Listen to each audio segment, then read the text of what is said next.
La ville de demain sera-t-elle solarpunk? Si vous connaissez ce terme, vous voyez probablement là où je veux en venir. Mais si ce n'est pas le cas, eh bien ne bougez pas, parce que c'est justement le sujet du jour et on en parle juste après le générique.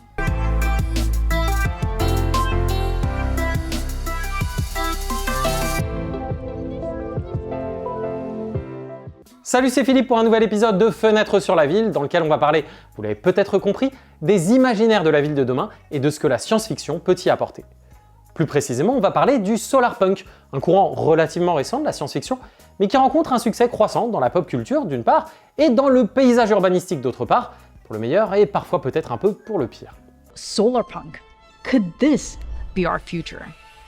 Né en 2008 sur un modeste blog anonyme, le terme solarpunk s'est progressivement diffusé dans les littératures de l'imaginaire avec, en 2012, un premier recueil de nouvelles publié au Brésil, suivi d'un autre en 2017, cette fois en langue anglaise, qui va contribuer à faire exploser le terme dans la culture populaire.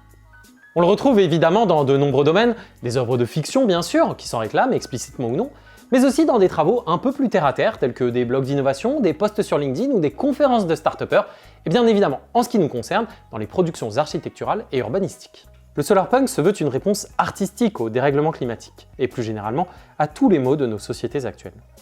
Il puise son inspiration, comme son nom le laisse un peu deviner, dans l'espoir que suscitent les nouvelles technologies pour amorcer un véritable changement de modèle. Il en résulte un vaste ensemble de valeurs allant du lien à la nature à l'autosuffisance alimentaire, en passant par l'inclusivité, la décentralisation ou encore la lutte contre le racisme systémique. Mais c'est bien évidemment ce qui concerne la ville qui va nous intéresser ici, car le solarpunk, comme d'autres genres de science-fiction d'ailleurs, est éminemment urbain, voire même urbanistique au sens premier du terme. À titre d'exemple, le manifeste solarpunk fait explicitement référence au New Urbanism et New Piétonism, deux courants majeurs de la pensée urbanistique américaine qui se rapprochent, grosso modo, de la ville du quart d'heure par chez nous. Inversement, de nombreux professionnels de la ville s'en réclament aujourd'hui, parfois a posteriori, à l'instar des cités végétales de Luxkeuten ou des élucubrations architecturales de Vincent Calvo. Si le solarpunk fascine autant, c'est parce qu'il propose une vision positive du futur.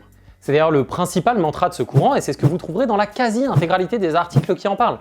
Comme le dit très bien l'introduction du manifeste du solarpunk, nous sommes solarpunk car l'optimisme nous a été volé et que nous souhaitons le récupérer. Le solarpunk s'oppose explicitement au cyberpunk, un autre courant de la science-fiction particulièrement influent dans les années 80, dont il se veut le pendant optimiste et radieux. Là où le cyberpunk était marqué par le cynisme et la méfiance à l'égard des futurs possibles, le solarpunk est au contraire persuadé qu'un autre monde est possible et propose surtout quelques clés pour y arriver. En l'occurrence, sur le plan urbanistique, le solarpunk plaide en faveur d'une densité vivable et végétalisée, d'espaces urbains favorables au mode doux et au transport collectif, de nouveaux modes d'habiter et de faire communauté, de bâtiments autosuffisants construits avec des matériaux biosourcés. Bref, un véritable petit manuel des bonnes pratiques urbanistiques, qui sont certes enthousiasmantes sur le papier, mais qui n'ont en réalité rien de vraiment transcendant, ou du moins de très science-fictionnel à proprement parler. Mais c'est peut-être finalement cette approche mesurée des futurs possibles qui rend les hypothèses du solarpunk palpables et donc atteignables, et ce qui explique très certainement le succès de ce courant au-delà des milieux artistiques.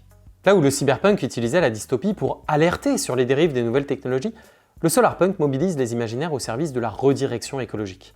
C'est donc autant un genre fictionnel qu'un programme politique, ou du moins une feuille de route en réponse à l'éco-anxiété, et il peut donc nous être utile à nous autres architectes ou urbanistes pour faire passer des messages et aider à se projeter. Mais j'aimerais conclure cette vidéo sur une petite mise en garde, vous commencez à me connaître. Car le solarpunk reste un genre fictionnel, un genre qui doit faire rêver, qui doit embarquer vers des futurs possibles, des futurs utopiques qui, par définition, n'existent pas. Cela produit des images extrêmement puissantes et inspirantes, avec des gratte-ciel végétalisés ou des éoliennes sur les toits. Le problème, c'est qu'une bonne partie de ces images, et des propositions architecturales ou immobilières qui s'en inspirent explicitement, relèvent davantage du greenwashing le plus cynique que d'une véritable volonté de changer de modèle. À titre d'exemple, l'une des images les plus populaires du solarpunk est en réalité une publicité pour les produits laitiers. On a quand même fait plus punk. And it's called solarpunk. It's idyllic, it's sustainable, it's communal. And it's a yogurt ad.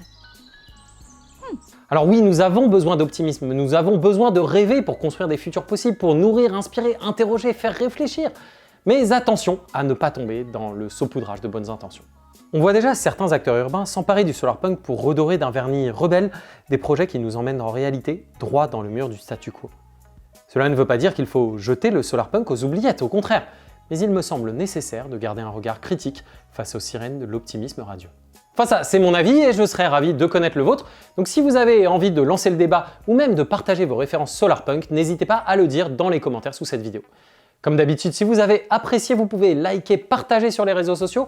N'oubliez pas de vous abonner à la chaîne et de cliquer sur la petite cloche pour ne rien rater des prochaines sorties. Nous, on se retrouve dans 6 semaines pour un nouvel épisode de Fenêtre sur la ville. D'ici là, portez-vous bien, merci beaucoup et à très bientôt.